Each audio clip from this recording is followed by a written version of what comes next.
Hello, my name is Helen, and I recently turned 58. If you're close to my age, you probably know the feeling waking up in the middle of the night. Not because of a noise, but from some invisible nudge of time or thought. That night, I woke up just like that. It was well past midnight. The world outside was utterly still, the house wrapped in the deep hush of sleep. Only the sound of my husband, David's soft, rhythmic breathing grounded me in the present. But then, something shifted subtly. It wasn't a sound exactly. More like a faint vibration, the kind only an old house would reveal. At first, I told myself I was imagining it. But as I held my breath and listened harder, I could feel Ida barely there trembling from the far end of the hallway. That's where my son Alex and his wife Emily were staying during their visit. No voices, no laughter, just the soft groan of a floorboard. The whisper of a bed frame adjusting to movement. Nothing inappropriate, nothing blatant. Just the unmistakable signs of closeness. I let out a sigh, half amusement, half resignation. Well, I thought with a smile tugging at the corner of my lips. If that's what it takes for me to finally hold a grandchild, then so be it. Still, I couldn't help but think.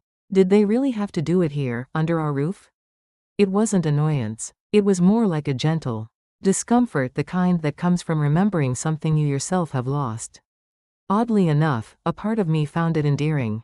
Their youth, their bond, the way they still reached for each other in the dark. The next morning, the house was filled with the comforting sounds of breakfast spoons clinking, toast popping, coffee brewing. Emily was slicing fruit. Alex was buttering toast. They moved around the kitchen with an ease that made me feel both content and strangely nostalgic. "This miso soup's amazing," Alex said, turning to Emily with a grin. Can we have this back home too? I smiled from the stove. "There's a secret ingredient," I said, glancing at Emily. She leaned in, curious, and I whispered it into her ear. Like we were two teenagers sharing gossip. She laughed, and for a moment, I felt like part of something young again. After breakfast, we sat together in the living room, sipping tea. David read the newspaper. Emily showed me photos from their last trip. It was all very ordinary, and yet, the ordinariness felt precious. When they left later that afternoon, waving from the car, I stood at the doorway longer than necessary. My hand raised in a slow goodbye. Later, I went out into the garden. The roses were blooming, bold and full. The lavender swayed in the breeze. As I pulled weeds and clipped away spent blossoms, my mind wandered not just to Alex and Emily, but to myself. To David and me. We used to be like them. Not in a dramatic way, but in those little things, the casual touches, the shared glances, the quiet joy of simply being close. Somewhere along the way, life had reshaped us. Kids, work, bills, routines.